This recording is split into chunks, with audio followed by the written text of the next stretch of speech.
अस्सलाम वालेकुम, good morning. Good morning everyone, welcome to Geo Pakistan with Huma and Abdullah. और आज नोटिस आप कर रहे होंगे कि हम दोनों ने आज वाइट रिबन्स पहने। हाँ, एक तो वैसे ही बड़ी खूबसूरत सुबह है कराची में। क्विकली आपको बता दें कि रात को बारिश हुई है और अभी तक वो खून की ठंड और फुआर बाय द वे आते हुए मुझे तो महसूस हो रही थी।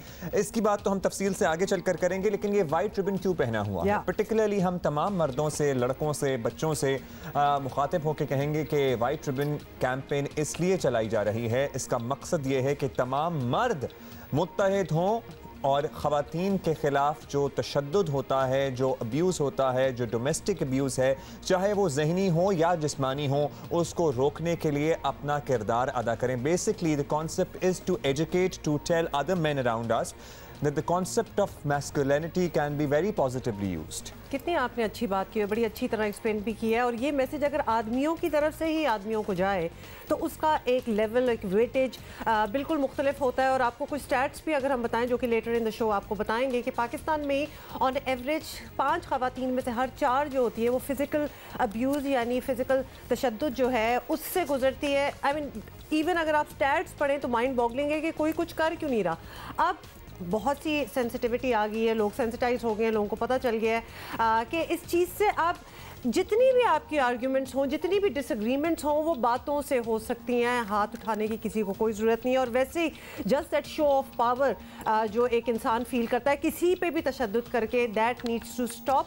उसके लिए ये ऑब्वियसली रिबन्स लगाए हुए हैं, आगे ही फैलाने की कोशिश करें। ऑल्सो अब्दुल्ला, आज आपको पता है ना कि वो 16 डेज ऑफ एक्टिविज्म जो है against sexual abuse of women, वो भी आज से वो कैंपेन जो है वो स्टार्ट हो गया। अच्छा, अब हमारे यहाँ पहले तो हमने बचपन में तो ज़्यादातर यही सुना था ना कि जनाब तेज़ाब फेंक दिया लड़की पे, या प्रेशर कुकर आपको याद है ना वो फट जाया करता था। या फिर अगर किसी लड़की की शादी हुई है तो उसका शौहर या उसके ससुराल वाले उसे, by the way stats say that 40% of the married women वो अपने स्पाउस की तरफ से कभी ना कभी फिजिकल अब्यूज़ का निशाना बनती हैं। लेकिन अब उसमें नई जहतें आ गई हैं, क्योंकि अब इसमें वर्क प्लेस हरासमेंट भी शामिल हो गई है, इसमें पब्लिक स्पेसेस पे सेक्शुअल हरासमेंट शामिल हो गई है, इसमें साइबर बुलिंग और साइबर हरासमेंट यानी ऑनलाइन जो अब्यूज़ ख़वातीन को सामना करना पड़ता है, ये सब बातें भी अब बहुत अहमियत इख्तियार कर चुकी हैं। तो इसके खिलाफ भी मर्दों को आवाज़ उठानी है। Of course this topic as it is very close to our heart, क्योंकि हम रोज कुछ इस किस्म का सुन रहे होते हैं। We will be talking about it in detail in the show. लेकिन साथ साथ कमिंग बैक, भाई बारिश हुई है कराची में और बड़ा ही जबरदस्त मौसम हो गया है। और हम तो ऐसा लग रहा था वाकई साइबेरिया का सा समा था रात में। आप लोग मानेंगे नहीं, बिकॉज मे बी चले हम कुछ आपको तस्वीरें भी दिखा रहे हैं। If you have not been to Karachi तो ये जो ठंडी हवाएं चल रही है, पियर्सिंग ठंड जो है, रात वाला दिखाएं जरा। मैं I just stepped out of the house and I was surprised कि मैं वापस अंदर चला गया। मैंने कहा नहीं, इस माहौल में बाहर आया ही नहीं जा सकता। एंड ऑल्सो दूसरी चीज मैं जरूर बताना चाहूंगी, हम लोग इस तरह इक्विप्ड नहीं होते किसी किस्म की सर्दी के लिए। लिटरली एक गर्म शॉल भी सुबह मुझे कहीं सूटकेस में से ढूंढ के निकालनी पड़ी, बिकॉज मेरा अभी तक वो जो गर्म कपड़ों का बैग है वो पड़ा हुआ है, खोला नहीं है मैंने। सुबह मेरी अम्मी कहती रही है कि कुछ पहन के जाओ, मैंने कहा आके तफसील से खोलेंगे। पता नहीं होता ना कि हमें जी बड़ी सर्दी हो जानी है, लेकिन आज जो सर्दी है ये वही वाली है जो आपको लग जाती है, फिर अगले 2-3 महीने आपके जरा अनकंफर्टेबल गुजरेंगे। तो लिहाजा इस सर्दी से भी कराची वालों थोड़ा सा अपने आप को प्रोटेक्शन दें। हाँ जी, कमर और सीने पे पर्टिकुलरली ठंड नहीं लगनी चाहिए। और पूरे मुल्क में ही आपको पता है एक सर्दी की शदीद लहर इस वक्त शुरू हो चुकी है। इस्लामाबाद के हसीन मनाजिर भी आपको दिखा रहे हैं, मारगिला की ये खूबसूरत पहाड़ियाँ और इन पे ओस गिरती हुई। और आप ज़रा ज़्यादा एक्सप्लेन अच्छा कर सकती हैं। मेरा दिल जो है ना वो डूबना शुरू हो जाता है। एक्सप्लेन नहीं कर मैं, हाँ, मुझे जरा वो एक नॉस्टैल्जिया गलोर हो जाता है। कोयटा में तो जनाब और ही माहौल है, ऑलमोस्ट मनफी में पहुंच गया दर्जा हरारत। तो कोयटा ने तो अपने पास अपनी हवाएं रखी भी नहीं है ना, वो हम हमारी तरफ भी भेज रहे हैं, तो लिहाजा हमारी ठंड भी तो उसी वजह से हुई है। और फूलों के शहर पेशावर लिए चलेंगे, वो भी क्विकली आपको मनाजिर दिखाएंगे। वहाँ पे भी ड्राई फ्रूट्स का दौरा है। और किस्सा खानी बाजार में अब आपको पता है चपली कबाब भी चल रहे हैं कहीं कहीं। अच्छा Abdullah, you need to stop, this is too early in the morning for such good weather and good food. और उसके बाद फिर हम सारे अपने अच्छा, अब मैं बस नहीं करूंगा, मैं आपको सवात भी दिखाऊंगा। सवात भी आप देखें, बर्फबारी जनाब शुरू हो चुकी है। ओह माय गॉड, ये पूरा ट्रक टो हो रहा है। हाँ। और लोग खींच रहे हैं इसको, आपने देखा था आगे से पूरा वो लोगों ने इसको रस्सियां लगाई हुई हैं पीछे। ये बड़े कॉमन मनाजिर हैं, पहाड़ और ये बर्फबारी से, ये आई डोंट नो, ये सीन देखते ही मुझे नहीं पता एग्जैक्टली। अगर आप गए हो तो आपको ये रिजॉर्ट भी याद आ जाएगा। और शोग्रान के रास्ते आए गए, पता नहीं। अच्छा, raise your hands if you have ever been stuck in snow, क्योंकि कितनी बार हुआ है कि आप स्नो देखने मरी और ऊपर कहीं जाते हैं। हमारे साथ एटलीस्ट हो चुका है। I know so many people जिनके साथ हो चुका है कि वो स्नो में भी स्टक हो जाते हैं for hours until they are rescued. अच्छा जी, ये तो हम जरा मूड आपका बेहतर करने की कोशिश कर रहे थे। मौसम बड़ा ज़बरदस्त है भाई, हम एंजॉय करते हैं music. What was that, by the way? हम वैसे ही जरा, आपको पता है मौसम अच्छा हो, कर लिया था हमने, मौसम अच्छा हो तो आप जरा एंटरटेन होना शुरू हो जाते हैं। लेकिन ये comes later in the show. अभी हम आपको जरा कोविड-19 की ताज़ा अपडेट देंगे। बताना आपको ये है कि बहुत ही अलार्मिंग फिगर आ रहे हैं। To be honest, yesterday last night मुझे 1 घंटे में 5 जानने वाले लोगों का पता लगा जिन्हें कोविड-19 हो गया है। मतलब अब ये बात जो है ना, ये बिल्कुल वो 60 डिग्रीज ऑफ सेपरेशन से बहुत छोटी बात हो, कम बात हो गई। अब तो आपको पता चल ही रहा होता है। इन द पास्ट 24 आवर्स आपको बताएं कि 59 अमवात कोरोना की वजह से हो चुकी है। इन द पास्ट 24 आवर्स की हम सिर्फ बात कर रहे हैं और साथ साथ पूरी आपको इसकी डिटेल भी देंगे और आपको बताएं कि कोरोना की दूसरी लहर में हुकूमत एक बार फिर लॉकडाउन वाले हालात की जानिब बढ़ती दिखाई देती है। बस नाम लॉकडाउन इस्तेमाल नहीं किया जा रहा। इस नई सूरत हाल से मुतासर होने वाले कारोबारी अफराद की आवाज़ भी सुनी जानी चाहिए, लेकिन आवाम की ज़िंदगी और सेहत पर भी कोई समझौता ना हो। कौमी राब्ता कमेटी के इजलास में NCOC के तमाम फैसलों की तौसीक की गई, जिनमें तालीमी इदारों की बंदिश, रेस्टोरेंट्स में इंडोर डाइनिंग बंद करने और इज्तिमात पर पाबंदी शामिल है। इन फैसलों का ऐलान करते हुए वफाकी वजीर असद उमर ने एक पैगाम भी दिया, सुनिए। जो बड़े इज्तिमात हो रहे हैं और ज़ाहिर है उसके ऊपर पाबंदी लगा दी गई है। NCOC ने ये पहले फ़ैसला किया था, उसके बाद NCC ने इस फ़ैसले की तौसीक की और ये फ़ैसले जो हैं वो ज़रूरी है याद दहानी कराने के लिए कि इस्लामाबाद हाई कोर्ट इन फैसलों की तौसीक भी कर चुका है और उन्होंने तो बड़ा वाज़े एक फ़ैसला आया है कोर्ट का जिसके अंदर ये कहा गया है कि ये जो फ़ैसले किए जा रहे हैं NCOC से NCC से लोगों की सेहत आमा का ख्याल करने के लिए ये हतमी फ़ैसले हैं और इन पर अमल दरामद करना ज़रूरी है।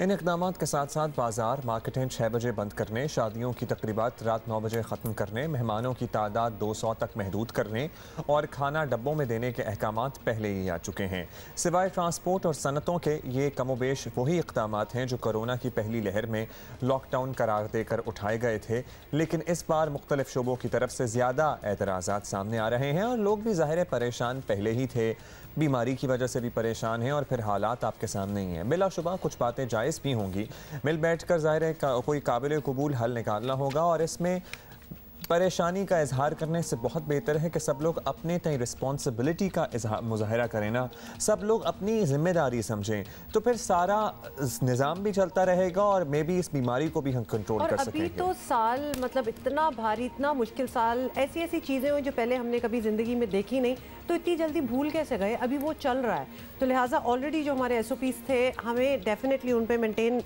रखना चाहिए। नेशनल हेल्थ सर्विसेज की पार्लिमानी सेक्रेटरी डॉक्टर नौशीन हामिद साहिबा हमारे साथ हैं। कोरोना की दूसरी लहर के बाद ऑब्वियसली उनसे इसी हवाले से ही बात करनी है। नौशीन साहिबा, बहुत बहुत शुक्रिया आपने हमें ज्वाइन किया है।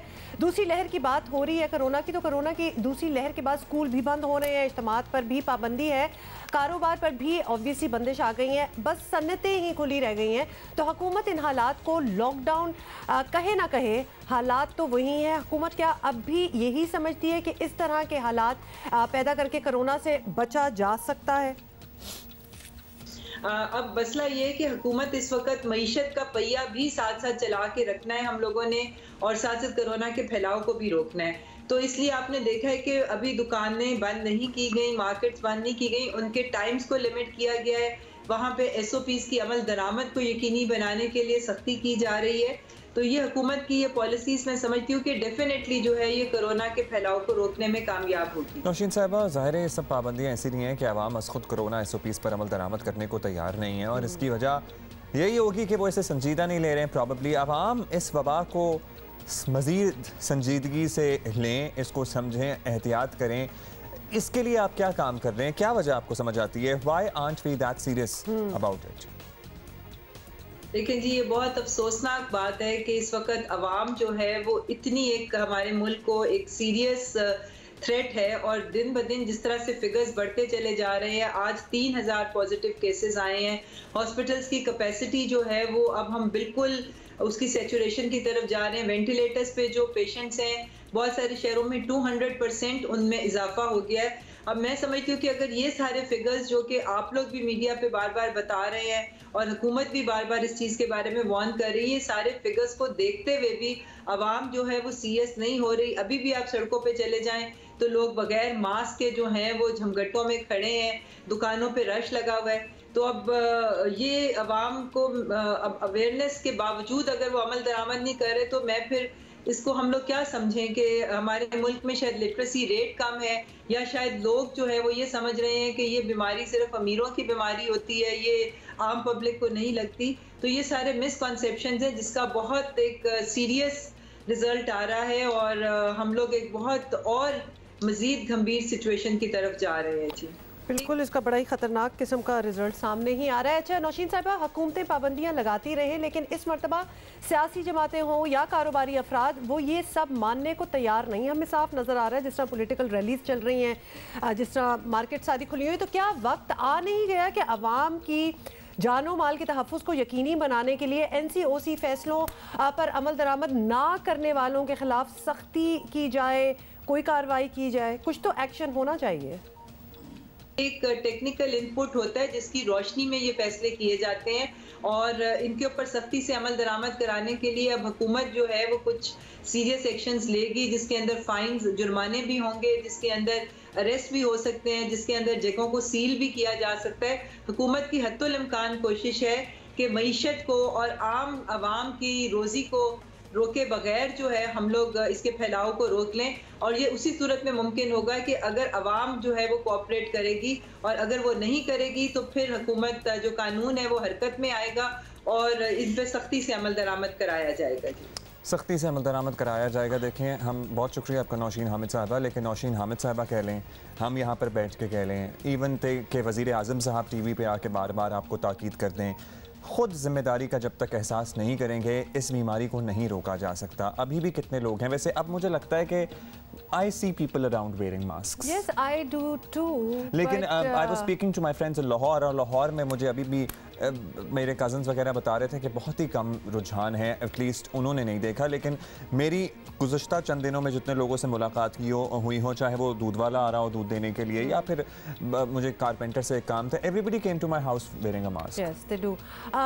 But then these are still a little sample जिनको आप मिल रहे हैं, और पूरी आवाम एक बहुत बड़ा, और ज़ाहिर है हम सब शहरों तक महदूद नहीं रह सकते हैं। मेरा ख्याल है अब्दुल्ला, वो खौफ, इट्स ऑल अबाउट खौफ। पहले नहीं जानते थे कि ये क्या चीज़ है, क्या चीज़ है। पूरे महीने शुरू के साल के हम देखते रहे, हम बात भी हुई लोगों की ये वो, लेकिन अब जान गए हैं और हमारे अंदर एक सेंस होती है कि अब जान गए हैं तो फिर बेखौफ भी हो गए हैं, which is really not the way to tackle ये। अच्छा, अब कारोबारी अफराद क्या सोच रहे हैं इस बारे में भी हम जान लेते हैं। चेयरमैन कराची ताजिर इत्तेहाद अतीक मीर साहब हमारे साथ मौजूद हैं। मीर साहब, हुकूमत ने बाज़ारों के औकात महदूद कर दिए हैं और शाम 6 बजे का बताया जा रहा है। ये कदम ज़ाहिर है कोरोना का फैलाव कम करने में मदद अपेरेंटली देगा।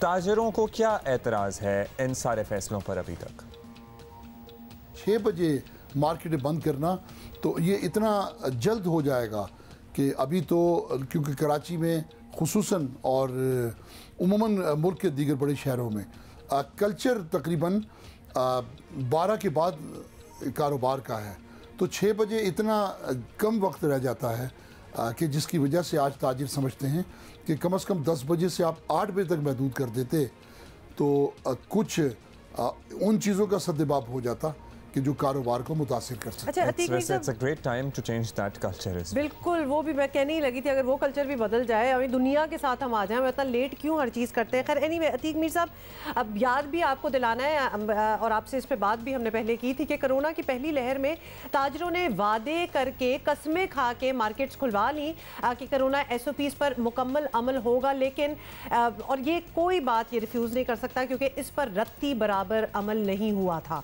तो अब अगर आप लोग वादे करते भी रहे तो हुकूमत क्यों एतबार करे कि इस बार आप लोग SOPs करेंगे सारे?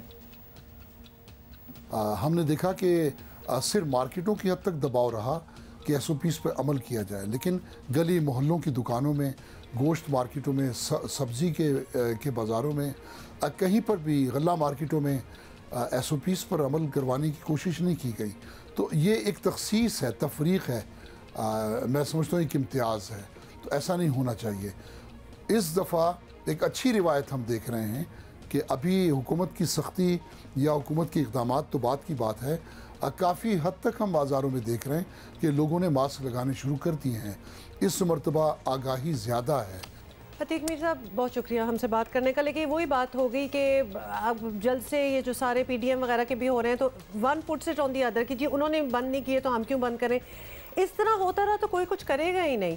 तो ये कहना कि जी बाकी इंडस्ट्रीज को आपने उस तरह बंद नहीं करवाया जिस तरह मार्केट्स को बंद करवा रहे हैं, this is not going to make sense. पता क्या था, यहाँ लोगों की, आवाम की फुटबॉल ज़्यादा होती है मार्केट्स में, इसलिए ज़्यादा जोर है कि इनको बंद होना चाहिए। और गल्ला मार्केट या दीगर जो पुरानी मार्केटें होती हैं, होलसेल मार्केटें होती हैं, वहाँ पे मुझे समझ नहीं आता कैसे अमल दरामद कराया जा सकता है।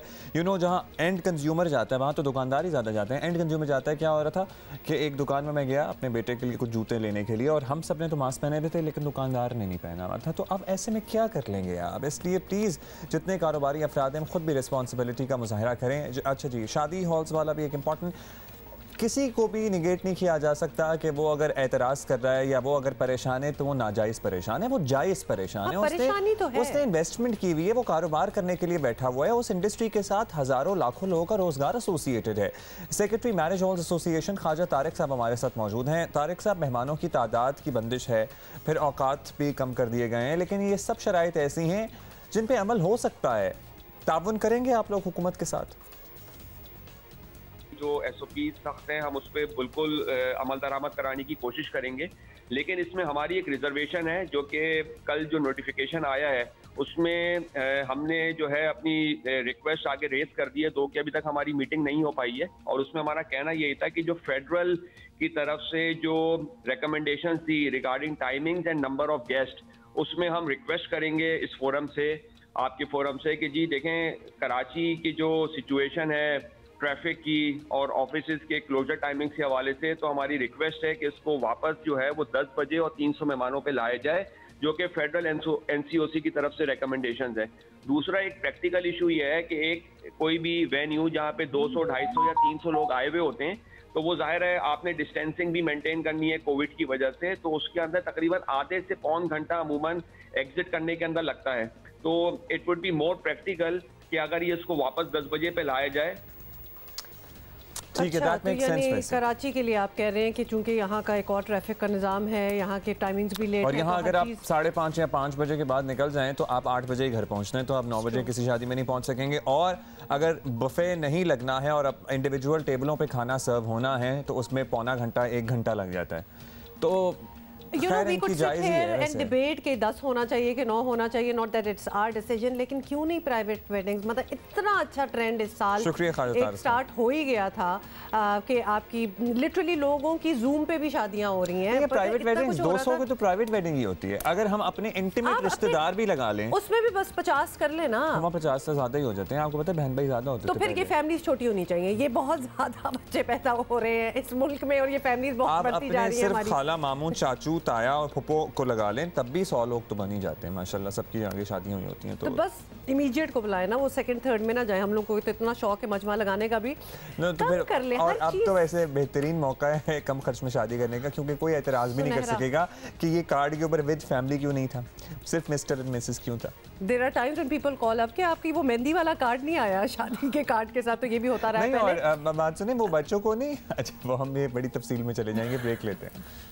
और हमने आपको टॉप स्टोरी में बताया था ना कि वज़ीर आज़म लाहौर आ रहे हैं, तो क्या मसरूफियात रहेंगी उनकी, इस बारे में हम ज़रा तफसील से बात कर लेते हैं। वज़ीर आज़म इमरान खान एक बार फिर लाहौर का दौरा कर रहे हैं। चौधरी बिरादरान की नाराज़ी ख़त्म करने के साथ और भी बड़े ज़रूरी काम हैं। आई गेस वो नाराज़ी ख़त्म करने के लिए आ रहे हैं और कामों के लिए आ रहे हैं, ये जानते हैं। खबरें गर्म हैं कि पंजाब काबीना में फिर तब्दीलियाँ हो रही हैं। पंजाब काबीना में रद्दोबदल अब मामूल की बात है। अक्सर ये वज़ीर आज़म के दौरा लाहौर के बाद ही होता है और इस बार भी कुछ गैर हतमी रिपोर्ट्स हैं कि उस्मान बुज़दार चंद तब्दीलियां चाहते हैं। वैसे आखिरी साल तक ये तब्दीलियां ना करते हैं, बस ये इधर भी यही होगा, अभी आप देख लें। लेकिन ऑब्वियसली वज़ीर आज़म का दौरा सिर्फ इसीलिए अहम नहीं है। ऐलान करदा स्केड्यूल के मुताबिक वो वज़ीर आला और उनकी टीम से मिलेंगे। फिरदौस मार्केट अंडरपास का इफ्तिताह करेंगे। अब्दुल्ला, आपको पता था वहाँ एक अंडरपास पर? नहीं, मुझे नहीं पता। और कोरोना की सूरत हाल का जायजा ऑफ कोर्स वो भी लेंगे। और स्केड्यूल में काफ लीग के अलील सरबराह चौधरी शुजात हुसैन की अयादत का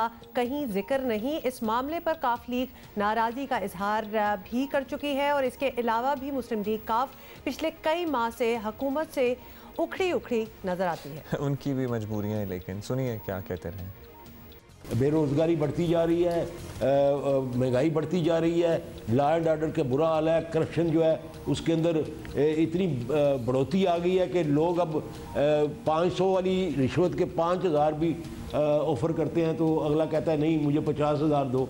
यानी अब इमरान खान के नाम ले लेके रिश्वत को वसूल किया जा रहा है। हमने इलेक्शन के अंदर जाके डंडे ही खाने हैं और अंडे खाने हैं, तो फिर इस इत्तेहाद का क्या फ़ायदा?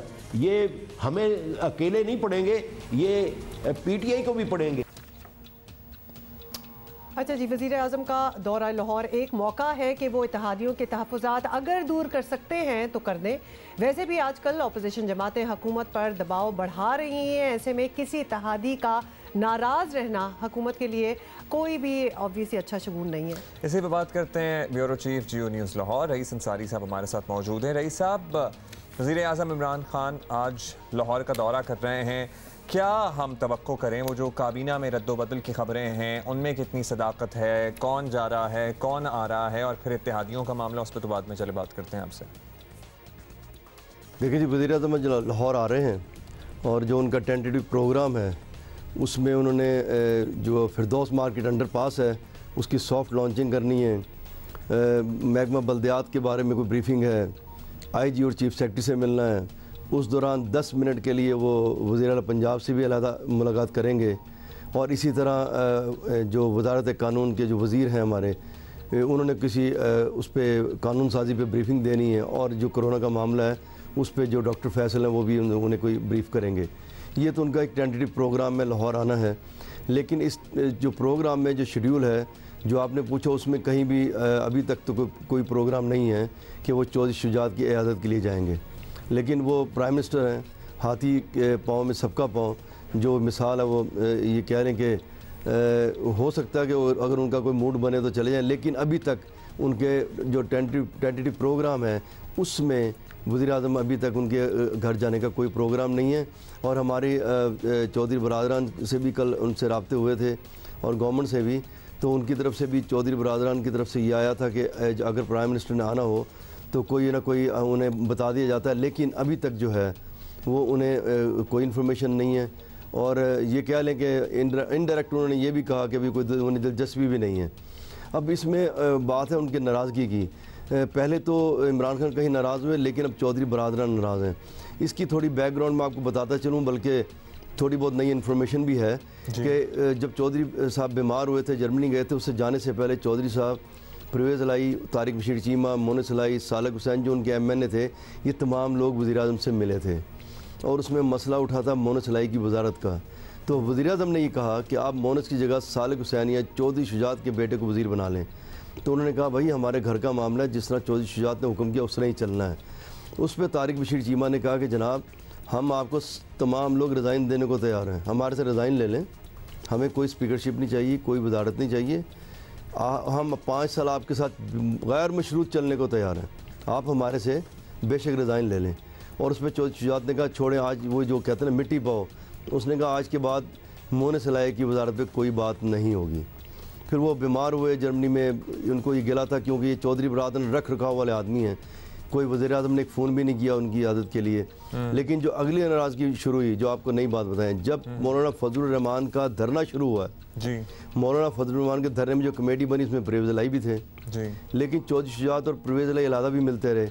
और जब ये धरना ख़त्म हुआ तो उस वक्त फजलुर रहमान ने ये कहा था कि ये परवेज़ लाई के बाद हमारी अमानत है, अब हमने धरना ख़त्म कर रही है, हमारे से उनकी मुलाकात हुई, हमने ख़त्म कर दिया। लेकिन वज़ीर आज़म को ये गिला था कि शायद धरना हम जल्दी ख़त्म करवा लेते, ये चौधरी साहब ने धरना जो है मज़ीद आगे बढ़वा दिया। ये एक शिकायत पैदा हुई। उसके बाद अब मसला ये हो गया है कि अब प्राइम मिनिस्टर नाराज़ नहीं है, अब चौधरी बरादरान नाराज़ हैं। जो उनके मामले हैं 4 शहरों के जो पोस्टिंग ट्रांसफ़र के, वो इतने मैटर नहीं करते उनके नज़दीक अभी, वो कहते हैं वो ठीक चल रहा है। लेकिन अब मामला इस पर आ गया कि चौधरी साहब इतने बीमार रहे, फिर वज़ीर-ए-आज़म साहब ने एक फ़ोन भी नहीं किया, ना वो मिलने आए। तो कि उन्हें को फर्क नहीं पड़ता मेरा नहीं, आप हम ये नहीं कह सकते वसूख के साथ कि उनको फर्क पड़ता है कि नहीं पड़ता, लेकिन क्या किसी को फर्क पड़ता है रईस साहब की काफ लीग? ये ऐसी सेंस मिल रही है आपकी बातों से कि जैसे हुकूमत जो है वो बड़ी श्योर है कि काफ लीग कहीं जाने नहीं वाली, तो इनको ज्यादा लिफ्ट कराने की जरूरत भी नहीं है। आई एम सॉरी, लेकिन जो स्टोरी आपने सुनाई है उससे ये लग रहा है। और रईस साहब वैसे टू बी ऑनेस्ट उनकी श्योरिटी या उनका एतमाद ऐसा कोई गलत भी नहीं है, काफ लीग शायद कहीं भी नहीं जाने वाली। नहीं, बिल्कुल आपने बड़ी अच्छा सवाल किया कि ये वाकई कहीं नहीं जाने वाले, क्योंकि जो उन्होंने कहा हम 5 साल गैर मशरूत आपके साथ हैं, और जिस तरह जो ये तहरीक इंसाफ की हुकूमत बनी या इत्तेहादी आए, तो ये कहीं से इशारे भी तो आते हैं ना, लेकिन अभी वहाँ से जो इशारे हैं वो कतई तौर पे ये नहीं आए कि आप तहरीक इंसाफ से अलहदा हो जाएं। तो ये अभी तक उनके साथ हैं, और ये सही कहा आपने कि क्योंकि उन्हें ये श्योरिटी है कि ये कहीं नहीं जाएंगे, इन्हें वजारत दे ना दें, चाहे परवेज़ इलाही की स्पीकरशिप ले लें, ये अभी कहीं नहीं जाते। जो वो कहते हैं हम कहीं आपके साथ जा भी नहीं रहे। किसी भी सियासी जमात के लिए लम्हा और आप देख लें जी, कामल अली आगा का बयान देख लें, परवेज़ इलाही का बयान देख लें, कभी मुनस भी सख्त आते हैं, वो छोटे छोटे झटके मारते रहते हैं, अपनी याद दिलाते रहते हैं, और वो ये भी कहते हैं कि हम पंजाब हुकूमत जो है हम बुज़दार को चेंज किया तो फिर हम छोड़ देंगे। वो शायद तब भी ना छोड़ें, इसलिए कि वो उनको श्योरिटी है, हुकूमत बड़े इत्मीनान से है, इमरान खान इत्मीनान से है जी। उसने अच्छा, देख लेंगे जब टाइम आएगा बना लेंगे। ये बताइएगा कि पंजाब की काबीना और ब्यूरोक्रेसी में कुछ तब्दीलियों की खबरें हैं, कुछ इस दफ़ा जो वज़ीर आज़म आ रहे हैं, कुछ इसके बाद हम खबरें सुनेंगे रद्दोबदल की, कुछ चाहते हैं वज़ीर आला साहब के कुछ लोग इधर उधर हो जाएं। जी बिल्कुल, ब्यूरोक्रेसी में तो तब्दीली दो ही होती है, आईजी या चीफ सेक्रेटरी। अब तो वो 4-4, 5-5, 2 साल में चेंज हो गए, अभी तो ऐसा कोई नहीं है। लेकिन अभी आईजी भी बड़े आराम से कंफर्टेबल हैं उनके साथ, वज़ीर आला के साथ। और चीफ सेक्रेटरी पंजाब जो जवाद हैं, एक कमज़ोर ऑफिसर ज़रूर हैं मेजर आज़म के मुकाबले में, लेकिन उनसे वो कंफर्टेबल हैं। उन्हें ऐसे ही आदमी चाहिए जो उनकी बात मानता रहे। जहाँ तक बात रही है दूसरी काबीना की, उसमें कुछ ज़्यादा बड़ी तब्दीलियाँ नहीं हैं, ये डिस्कस होंगी। जिस तरह मुसर्रत जमशेद चीमा है जो तर्जमान भी हैं, उनको शायद स्पेशल असिस्टेंट बनाया जाएगा, और इसी तरह 2-3 वजारतें तब्दील होंगी। लेकिन इसमें कोई अहम वजारतें जो हैं, जिस तरह असलम इकबाल है या राजा बशारत है, ऐसी बड़े लोग तब्दील नहीं होंगे। ये 2-3 को सोशल वेलफेयर हो सकती है, जंगलात का हो सकते हैं, ये 2-3 वजीरों की तवक्को है, लेकिन ये अभी फौरी नहीं होंगे। शायद आज वज़ीर आला के साथ डिस्कस हो, उसके बाद ये बहुत शुक्रिया आपका रईस अंसारी साहब हमारे साथ मौजूद थे। वैसे किसी भी सियासी जमात के लिए फ़िक्र की बात होनी चाहिए कि उनका इम्प्रेशन और उनका इमेज इस तरह का बन गया है कि वो नाराज़ हों, राज़ी हों, किसी को कोई फ़र्क नहीं, क्योंकि जितनी सारी चीज़ें फहरिस्त पूरी गिनवाई रईस साहब ने भी और हमने भी आपको सुनाई, उसमें मतलब कोई बातचीत तो होनी चाहिए, ये एक्सपेक्टेशन रखनी चाहिए। लेकिन यहाँ लगता है कि सारे चिल हैं। एक बात आप पूछना ही भूल गए कि वो अंडरपास फिरदौस मार्केट का कहाँ से जा रहा है, जाके देखिएगा प्लीज। हमें कोई जरूर लाहौर में जो रहते हैं वो बता दें। आई एम वेरी क्यूरियस कि क्या वो जो हनी ब्रिज की तरफ जा रहा है वो वाली लाइन में अंडरपास बना है या फिर जो फिरदौस मार्केट की तरफ। I never knew there was a honey bridge in Lahore. कौन से सीजन पे हैं? I'm on the third season. I'm on the third season and पहले मैं वो उर्दू में देख रही थी, लेकिन then I'm now watching it on Netflix. But है थोड़ा सा addictive, मतलब आप थोड़ा सा ठीक ठाक एडिक्टिव है। अच्छा जी, अभी हम इस बारे में तो आपको बताएंगे तफसील से, लेकिन कराची में इस वक्त कैसा मौसम है ये हमें बता रहे हैं रियाज आंडी। तो मौसम की अपडेट अगर मैं आपको देता हूं तो करीब 16 डिग्री के करीब जो है इस वक्त टेम्परेचर है, लेकिन जो फील है वो 14-15 के करीब है। तो इट्स अच्छा, बड़ा प्लेजेंट है। हवा जो है वो शुमाल है, ये मगरिब है, शुमाल मशरिक की तरफ से चल रही है। And this is the flow. Chances क्या है मज़ीद बारिश के, तो 10% के करीब चांस है कि बारिश हो सकती है। कल जो बारिश हुई है उसकी अगर अपडेट दूं तो एक लंबी लिस्ट है जहां कराची के इलाकों की जहां पे बारिश हुई है। I Chundrigar road, old city area, Gulshan Iqbal, north Karachi. मैं इस वक्त मौजूद हूँ गुलबर्ग और यहाँ पर भी बारिश हुई है। बारिश का जो सबसे अच्छी बात हुई है वो ये कि जो डस्ट थी हवा के अंदर, जो फ़ज़ा में डस्ट थी वो बैठ गई है और अब वो ज़रा सांस लेना आसान हुआ है। एक जो कोरोना के साथ ये भी वजह थी कि लोगों को नज़ला ज़ुकाम हो रहा था और वो उससे डर रहे थे कि शायद उनको कोरोना हुआ है। तो यस, वो भी ज़रा बेहतर हुआ है, तो वो भी कम आएगी। यस, जैकेट्स वगैरह निकल आई है एंड मौसम निखरा है, हवा चल रही है एंड 10% चांस और है एक और बारिश का स्पेल हो जाए। जी यानी 10% रियाज एंडी ने जो है ना वो प्रॉमिस कर दिया 10% चांसेस, लेकिन मोर बारिश। सुबह मैंने भी जब भी आप when you step out of the home आपको एहसास होता है अगर बारिश हुई भी है तो आपको साफ हवा महसूस होती है अपने इर्द गिर्द, और आपके मुझे लगता है लंग्स को भी फील होना शुरू हो जाता है, because you actually feel, your body feels कि आप एक क्लीनर हवा इनहेल कर रहे हैं और आप ज़्यादा energetic and you look forward to the day as well. तो लिहाजा सफाई करना, साफ़ सुथराई, अब तो खैर बारिश की वजह से ही होगी लेकिन वैसे भी रखी जाए तो बहुत ज़रूरी है। You feel good, you feel more empowered to do something good throughout the day, वरना पहले शुरू में ही मूड ऑफ हो जाता है। जैसे कि लॉकडाउन में आपको पता है ना हमारा पोल्यूशन कितना कम हो गया था और हमारी फ़ज़ा आपको एक्चुअली महसूस होता था कि साफ है। वो डिफरेंस देखें, वरना कभी ज़िंदगी में ना पता चलता। अच्छा, गिलगित बल्तिस्तान से कुछ डिस्टर्बिंग न्यूज़ आ रही है एंड बड़ी मायूब बात है क्योंकि बड़े पुरअमन लोग हैं। गिलगित बल्तिस्तान का पुरअमन इंतखाबी अमल ख़त्म हुआ लेकिन उसके बाद से हंगामे चल रहे हैं। पूरी इलेक्शन कैंपेन और उसके बाद इलेक्शन के दिन कोई ऐसा हंगामा नहीं हुआ। सियासी कायदीन को मसाइल का हल सियासी तौर पर निकालना चाहिए। तशद्दुद ज़ाहिर है किसी भी मसले का हल नहीं होता। गिलगित बल्तिस्तान की गर्मा गर्म इंतखाबी मुहिम के बाद 15 नवंबर को पोलिंग हुई और इब्तदाई नताइज में तहरीक इंसाफ आगे नजर आई। अपोजिशन ने धांधली का इल्ज़ाम लगाया और नताइज मुस्तरद कर दिए और साथ ही एहतजाज का ऐलान भी किया गया। पीर के रोज़ से मुजाहिरों से में शिद्दत आ गई। मुजाहिरीन की पुलिस से झड़पें हुई, आंसू गैस के शेल चले और फिर दर्जन भर गाड़ियों को जलाने के वाक़यात भी सामने आए। हम आपको विजुअल्स भी दिखा रहे हैं। अपोजिशन वाले इस सूरत हाल का जिम्मेदार हुकूमत को कह रहे हैं एंड ऑफ कोर्स हुकूमत को इसमें अपोजिशन का हाथ नज़र आता है। शरपसंदी पाकिस्तान पीपल्स पार्टी कर रही है वहाँ पे, जिसमें कि अमलाक को नुकसान पहुँचाया गया, जिसमें कि गाड़ियों को आग लगाई गई। ये इस किस्म की का रवैया मुकम्मल तौर पे हम उसकी मज़म्मत करते हैं और जितने भी जो भी उसमें शामिल थे इस आर्सन में तो उनके ख़िलाफ़ केसेस भी बनाए भी हैं और उन्हें सज़ा दी जाएगी। क्योंकि देखें, ये पॉलिटिकल पार्टीज़ का फ़र्ज़ बनता है कि वो अपने कारकुनों को कंट्रोल में रखें। आज गिलगित बल्तिस्तान असम्बली इजलास भी होने जा रहा है जिसमें नौमुंतखब अरकान हलफ उठाएंगे। 22 अरकान के साथ तहरीक इंसाफ आसानी से हुकूमत बना लेगी, ताहम इस बात को भी यकीनी बनाया जाए कि तशद्दुद का सिलसिला आगे ना बढ़े। सियासी मसाइल को सियासी अंदाज में हल करना ही दानिशमंदी होती है। पाकिस्तान पीपल्स पार्टी गिलगित बल्तिस्तान के सदर अमजद हुसैन एडवोकेट साहब हमारे साथ मौजूद हैं, उनसे ज़रा बात करते हैं। अमजद साहब, गिलगित बल्तिस्तान का पूरा इंतखाबी अमल बड़ा पुरअमन रहा लेकिन अब नताइज के मामले पर हालात कुछ अच्छे नहीं हैं। अब इल्ज़ाम पीपल्स पार्टी पर है कि आप लोगों ने कुछ बेअमनी फैलाई है। क्या सूरत हाल है, आप बताएंगे, आपका क्या डिफेंस है इस पर? कंसल्टेशन ऑफ रिजल्ट के साथ ही झगड़े शुरू हुए।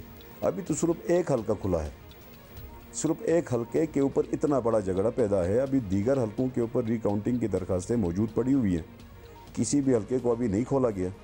दीगर हल्कों को खोलेंगे तो पता चलेगा। अदालत भी सबजुगेशन में है गिलगित बल्तिस्तान में, चीफ इलेक्शन कमिश्नर भी किसी के कंट्रोल में है और returning officer, district returning officer भी वफाक के मुलाजमीन हैं। इस पूरे सिनेरियो में हमने इलेक्शन लड़ा। अब उसके नतीजे में हमारे पास ऑप्शंस नहीं हैं। जब चीफ इलेक्शन कमिश्नर ने हमारे सारे मौक़िफ़ को मुस्तरद कर दिया तो हमारे जवान पीपल्स पार्टी के वर्कर्स एहतजाज कर रहे थे। उस एहतजाज के ऊपर फिर शेलिंग होगी, फिर उनके ऊपर फायरिंग हुई। उस फायरिंग और शेलिंग के नतीजे में मॉब मुश्तइल हो गया। मुश्तइल होने की सूरत में अब जो नतीजतन कुछ गाड़ियों को के जलाओ गिराव की बात आ गई और कुछ दफातर की, उस पर हम अभी भी ये बात करते हैं कि जलाओ गिराव अगर हुआ है, गाड़ियाँ जली हैं, अगर कोई ऑफिस जला है तो CCTV का फुटेज होगा, आप हमें ला के दे दें कि ये आपके वर्कर हैं, ये फ़लान है, ये उसकी आइडेंटिफिकेशन मुकम्मल कर हम अपने बंदे दे देंगे। अच्छा हुसैन साहब, ये भी बताइएगा कि अब तक जो इंतखाबी नताइज सामने आए और जीतने वाले आज़ाद उम्मीदवार तहरीक इंसाफ में चले गए तो जाहिर है कि पीपल्स पार्टी पूरा जोर लगा भी ले तो ये मुमकिन नहीं कि आप हुकूमत बना लें, तो फिर इस एहतजाज की मंतक क्या रह जाती है? सवाल ये नहीं है कि हमने हुकूमत बनाना है या अपोजिशन में जाना।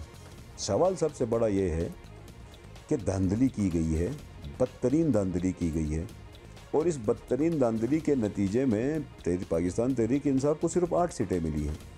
इसका मतलब ये है कि बाकी 16 सीटों पर तहरीक इंसाफ मुस्तरद हुई है और गिलगित बल्तिस्तान की ओवरवेलमिंग मेजॉरिटी ने पाकिस्तान तहरीक इंसाफ को मुस्तरद किया। पाकिस्तान तहरीक इंसाफ के तमाम टिकट होल्डर्स की जमानतें जब्त हुई हैं। मेरे 2 हलकों में पाकिस्तान तहरीक इंसाफ के उम्मीदवार थे, दोनों हलकों में पाकिस्तान तहरीक इंसाफ की जमानत जब्त हुई है। तो पाकिस्तान तहरीक इंसाफ का गिलगित बल्तिस्तान के अवाम ने तहरीक इंसाफ को मैंडेट नहीं दिया। बहुत बहुत शुक्रिया अमजद हुसैन साहब, पाकिस्तान पीपल्स पार्टी गिलगित बल्तिस्तान के सदर हमसे बात कर रहे थे।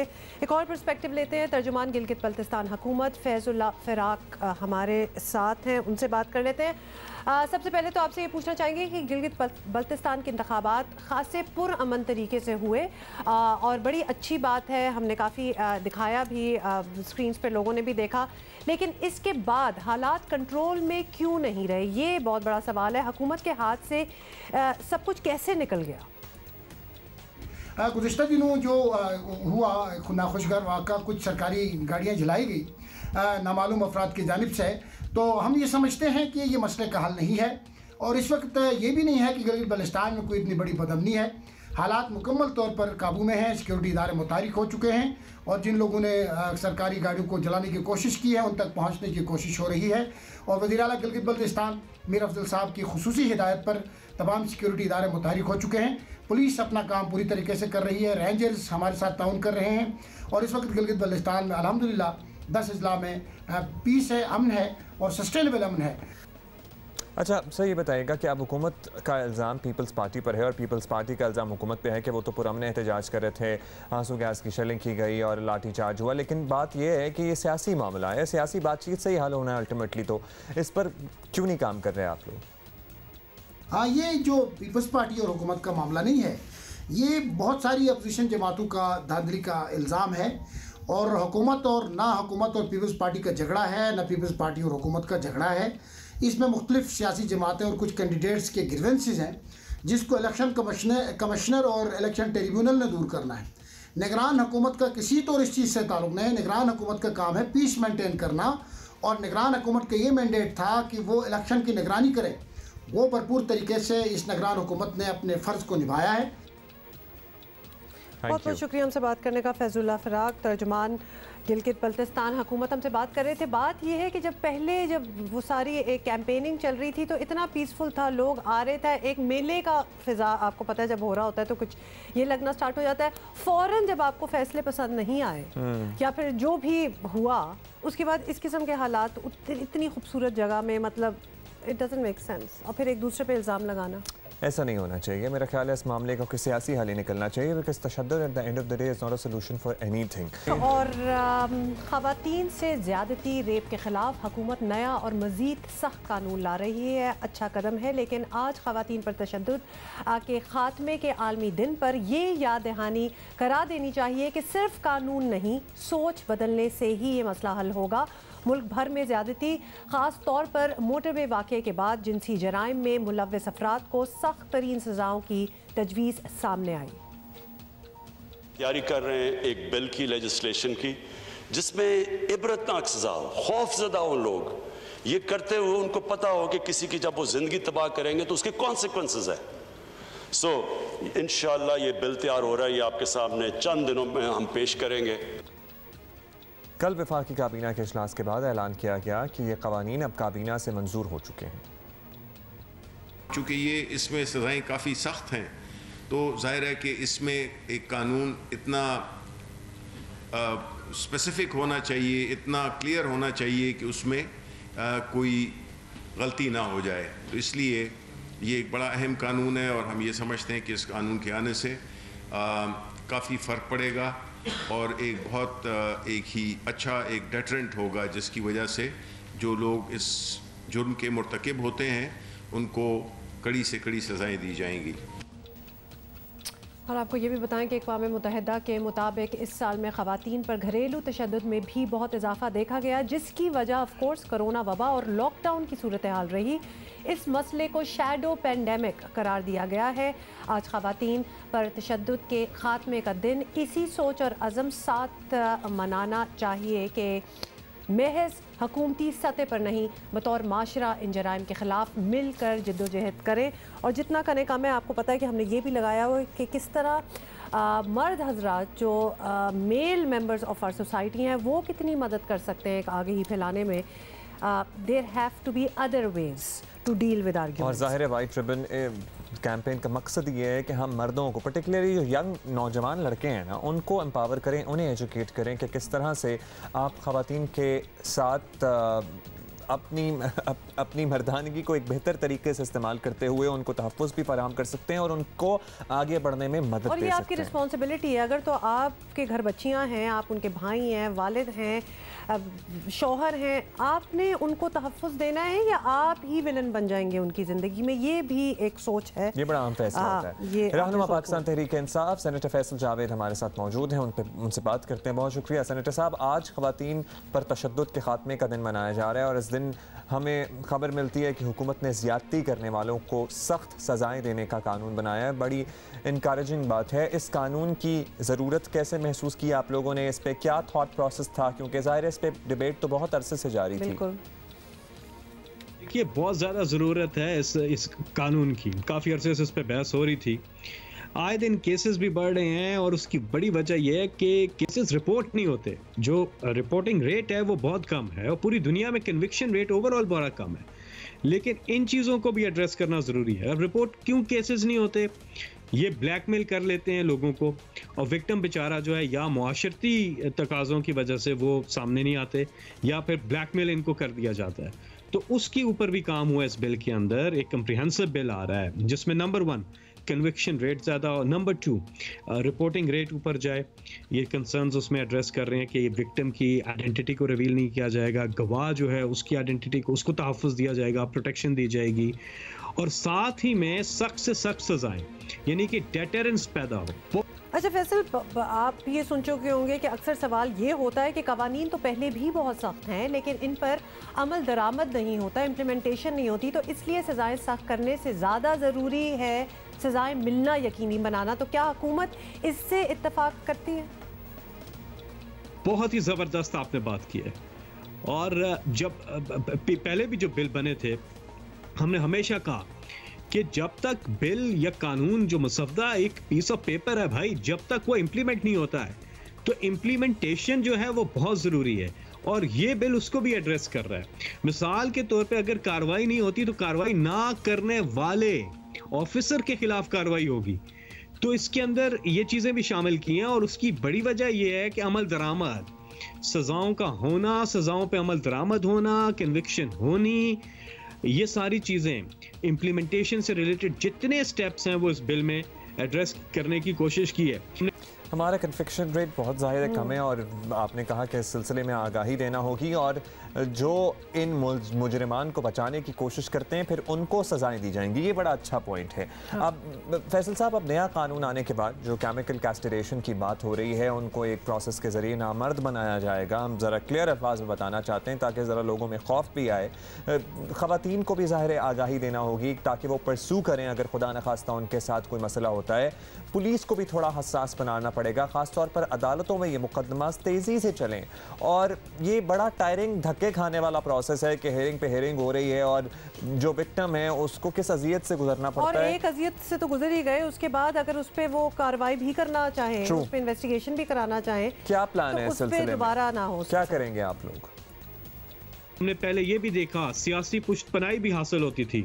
ये माफिया पूरा सियासी पुष्टपनाई, असर रसूख का इस्तेमाल, सुलह हो जानी, जिसको ये सुलह का नाम देते हैं ना, असल में वो ब्लैकमेलिंग होती है और वो ब्लैकमेल करते हैं, बेचारे विक्टिम को मजबूर करते हैं। तो ये बिल उन चीज़ों को एड्रेस कर रहा है। मज़े की बात यह है कि ये चीज़ें कानून के मुताबिक ये आप कर ही नहीं सकेंगे, आप कोई सुलह वाली चीज़ हो ही नहीं सकेगी, कोई ऐसी डील नहीं हो सकेगी, या जिसको डील ये कहते हैं होता नहीं है, ब्लैकमेलिंग होती है, वो नहीं हो सकेगी।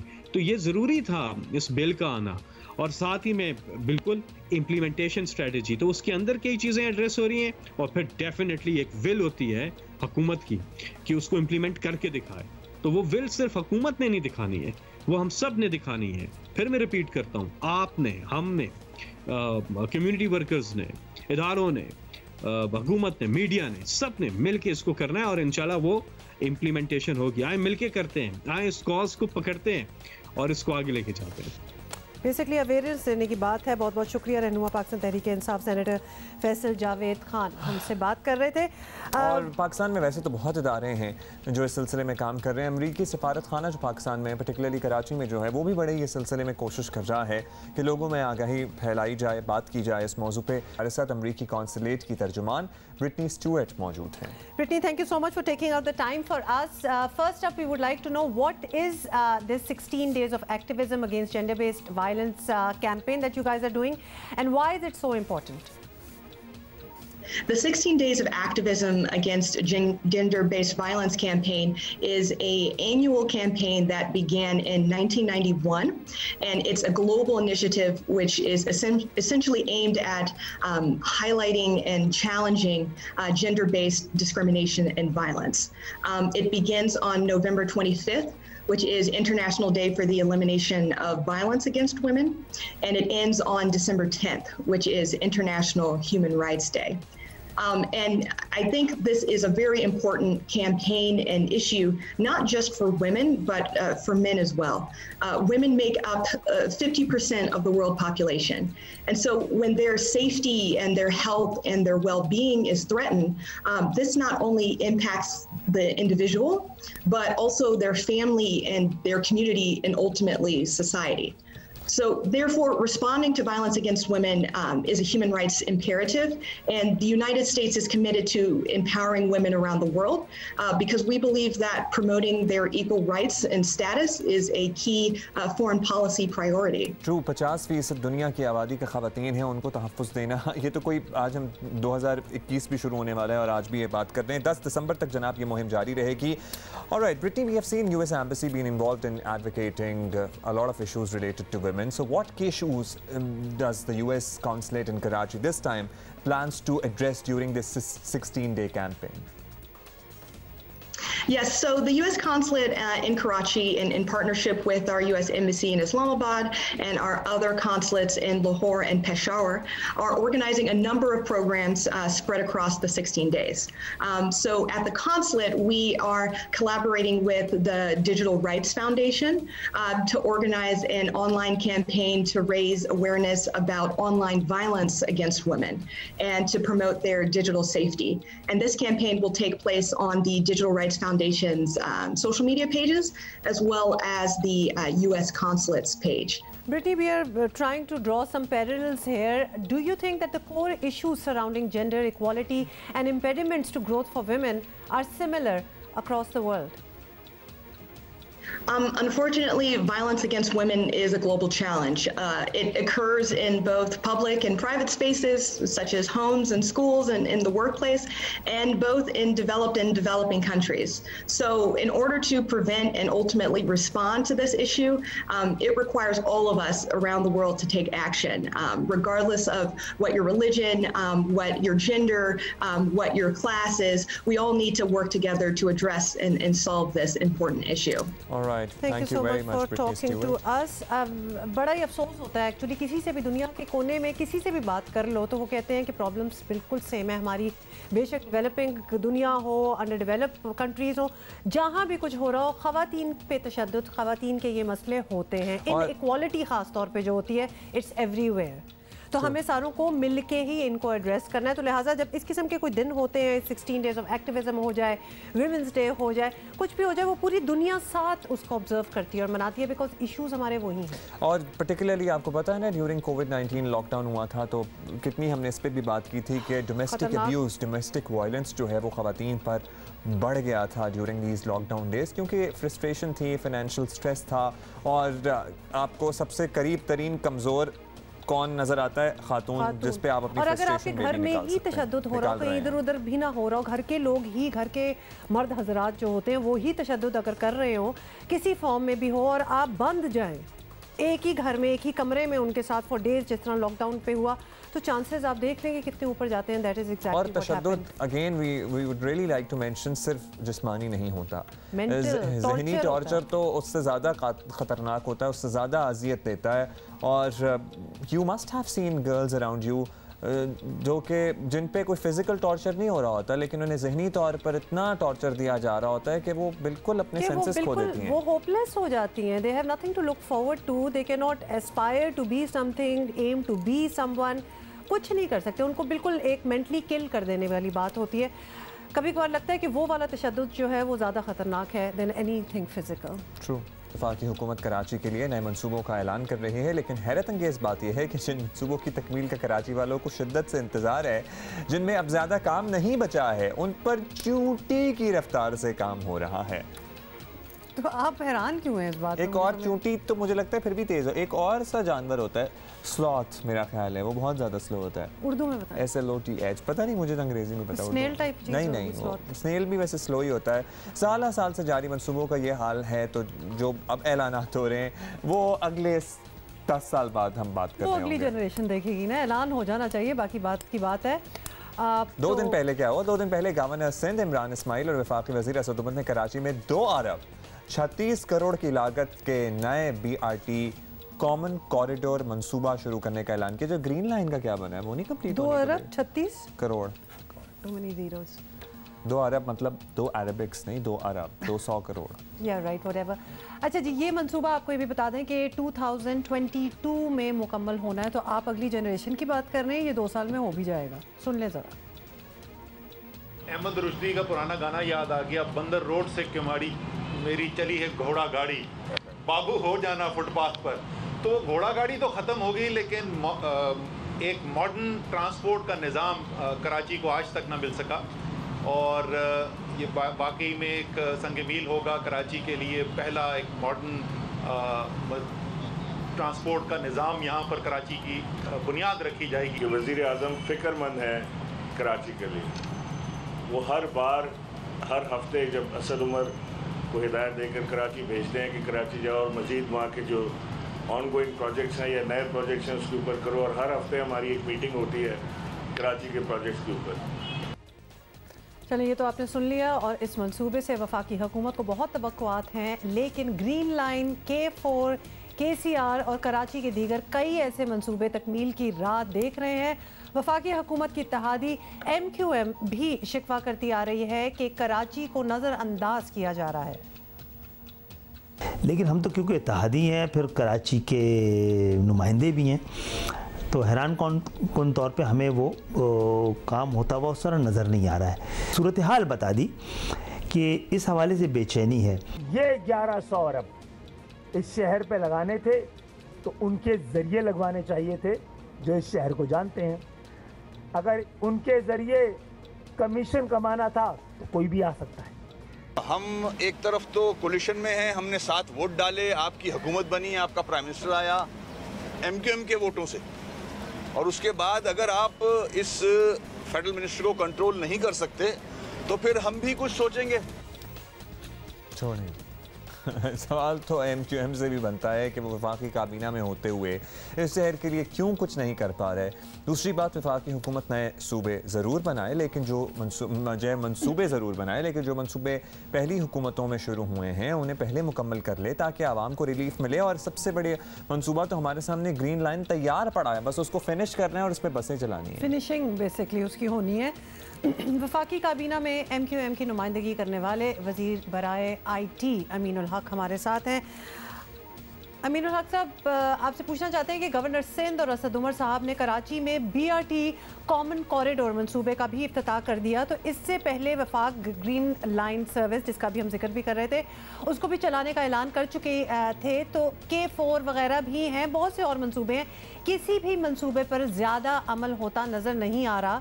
तो आपको काबीना में बैठे इस बात पर परेशानी नहीं होती? कभी आपने पूछा है, कभी आपने डिमांड की है कि भाई पहले उसको तो कंप्लीट करें? देखिए, मैं समझता हूँ कि BRT का मंसूबा का संग बुनियाद रखना बड़ी खुशाइंद बात है, लेकिन हमें ये समझना पड़ेगा कि सिर्फ BRT नहीं बल्कि इसके साथ साथ ग्रीन लाइन का मंसूबा भी है। वो भी मैं समझता हूँ कि तकमील के आखिरी मरहल पर है। अल्हम्दुलिल्लाह इस साल PhD पे भी उसके ऊपर तकरीबन 12 अरब रुपए रखे गए हैं। मैं समझता हूँ कि नुमाइश नहीं बल्कि कैप्री सिनेमा तक तकरीबन काम मुकम्मल हो चुका है।